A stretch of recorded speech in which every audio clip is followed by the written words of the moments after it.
para essas próximas questões, vocês vão ver que eu troquei um pouquinho a ordem das questões. Eu vou fazer a 21, depois a 20, porque do ponto de vista de vídeo faz mais sentido. A utilização do lítio como estabilizador de humor foi uma descoberta especialmente importante para o manejo da fase aguda e para evitar recidivas nos pacientes diagnosticados com transtorno lítio. Lítio, quando você pensar lítio, você tem que pensar que ele é o principal estabilizador de humor que existe. E aí, veja que interessante, lítio, literalmente, um elemento químico, um íon, certo? Conseguiu fazer uma diferença absurda num dos transtornos que, entre outros motivos, por conta disso, a gente pode entender como um dos transtornos mais biológicos que existe na psiquiatria, que é o transtorno afetivo bipolar, certo? Não é transtorno de estresse pós-traumático. O transtorno de estresse pós-traumático, que é o TEPT, certo? Do ponto de vista medicamentoso, vai ser tratado basicamente com antidepressivos, principalmente os inibidores seletivos da recaptação de serotonina. Não vai ser transtorno alimentar. Transtorno alimentar, a gente termina usando também a fluoxetina, às vezes usa algum antipsicótico, como a olanzapina, que para favorecer algum ganho de peso, para ver se ajuda um pouco nessas questões das ideias que não são ideias psicóticas, mas podem ser ideias bem prevalentes. Porém, as medicações não têm uma efetividade tão boa no transtorno alimentar, viu? O transtorno alimentar vai ter que ser trabalhado muito com a psicoterapia.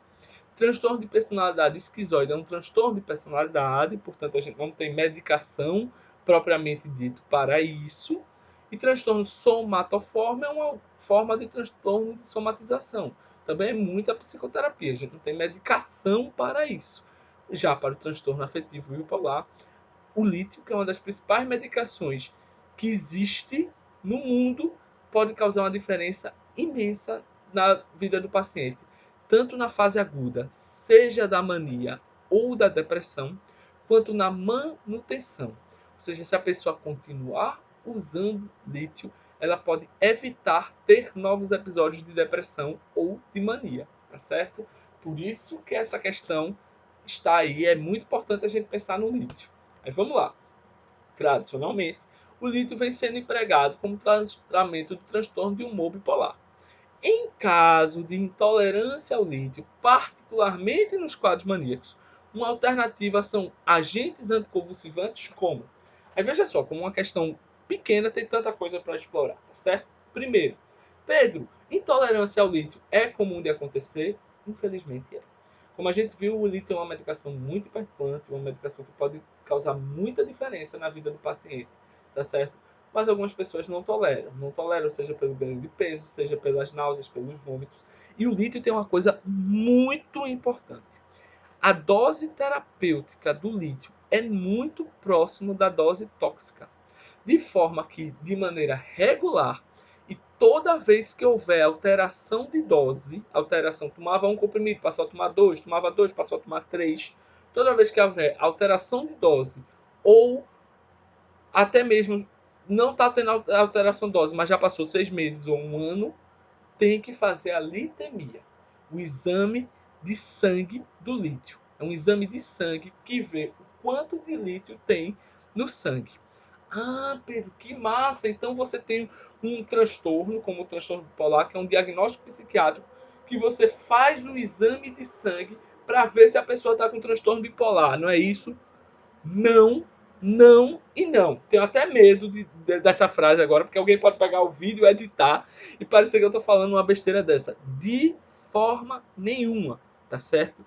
O diagnóstico de transtorno bipolar não é dado com a dosagem do lítio no sangue. Se você dosar no lítio no sangue de qualquer pessoa, o lítio no sangue de qualquer pessoa vai estar baixo, praticamente inexistente, tá certo? O lítio, após o uso da medicação, é que precisa ser dosado, tá certo? É inclusive uma boa maneira de você reconhecer uma pessoa que não está correta nos seus conhecimentos, certo? A pessoa que mandar dosar lítio para dar diagnóstico de transtorno bipolar ou não sabe do que está falando ou está sendo mau caráter, tá certo? O lítio é após se usar, tem que se acompanhar a dose.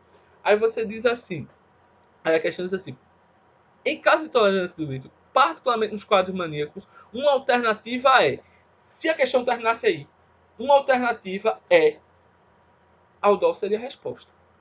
Aldol é um antipsicótico, certo? De primeira geração, um antipsicótico típico, ou seja, pode dar muito efeito colateral do tipo parkinsoniano, onde o paciente fica travado, a famosa impregnação, certo? Mas na fase maníaca, o Aldol pode ajudar sim, pode tirar um paciente de mania. Então, se fosse só isso, Aldol poderia ser a resposta, mas não é só isso. Uma alternativa na fase maníaca, que é um agente anticonvulsivante. Então, o único agente anticonvulsivante que nós temos entre as alternativas é o ácido valproico, o famoso Depakene, que é usado tanto na epilepsia como de forma estabilizadora de humor, como estabilizador de humor. Nós da psiquiatria usamos muito, tá certo? O ácido valproico, que é o Depakene, tá certo? E que pode sim ajudar no paciente mesmo no quadro de uma mania aguda, tá certo? Alprazolam é um benzodiazepínico, é um sedativo, é um hipnótico, ele acalma, ele faz dormir, mas ele não tira do quadro maníaco. Diazepam é outro benzodiazepínico, tá certo? Hipnótico sedativo não tira do quadro maníaco. E metilfenidato, que é a famosa Ritalina, é um psicoestimulante. Ele não tira do quadro maníaco. Ele é usado principalmente nos quadros de transtorno de déficit de atenção e hiperatividade, certo?